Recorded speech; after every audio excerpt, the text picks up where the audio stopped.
So, gumapang. Yes, gumapang po si Inoue kay Cardenas. Di ko ini-expect to. At sabi ng mga fans, pag si Casimero yan, nang isay na yan, baka hindi pa tumayo.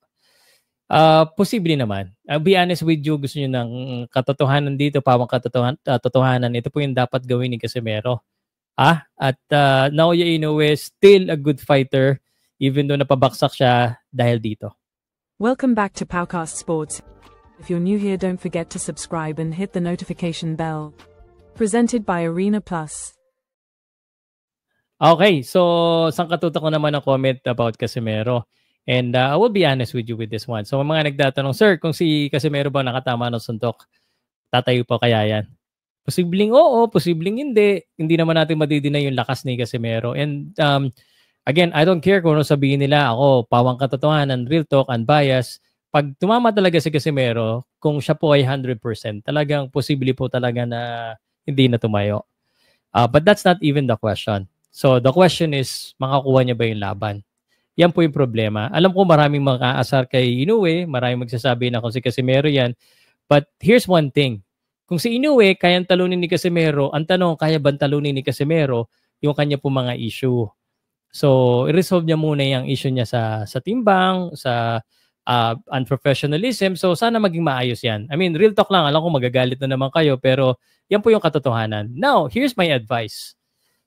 Ang suspension po ni Casimero, it will end in October.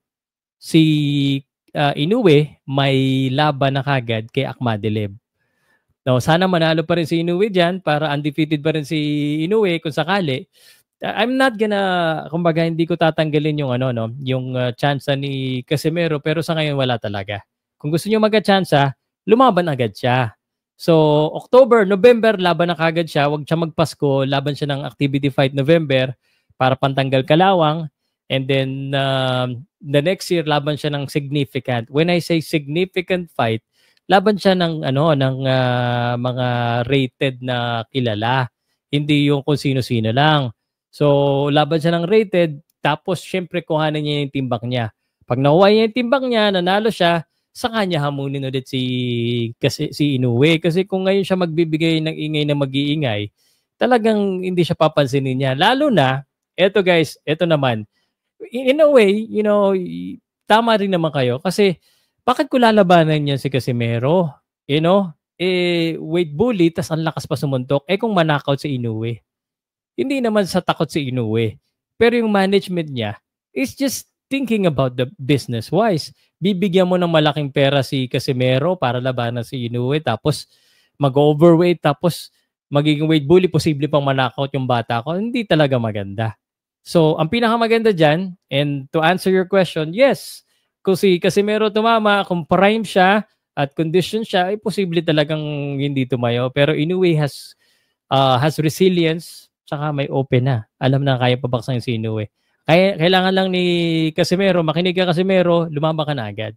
Iwasan mo na yung mga issue-issue. Iwasan mo yung gulo-gulo sa social media. Mag-focus ka sa boxing habang sikat ka pa. Hindi naman ako si SB, sinasabihan ka malas. Iwasan mo yan, maglaban ka ng isang activity, laban ka agad ng significant fight after, and then hamunin mo ulit si Inoue. Baka sakali. No, baka sakali. O abangan mo na siya sa 126. Baka sakaling mag-chance ka pa. Pero ngayon, kahit anong sabihin ng mga tao, wala talaga.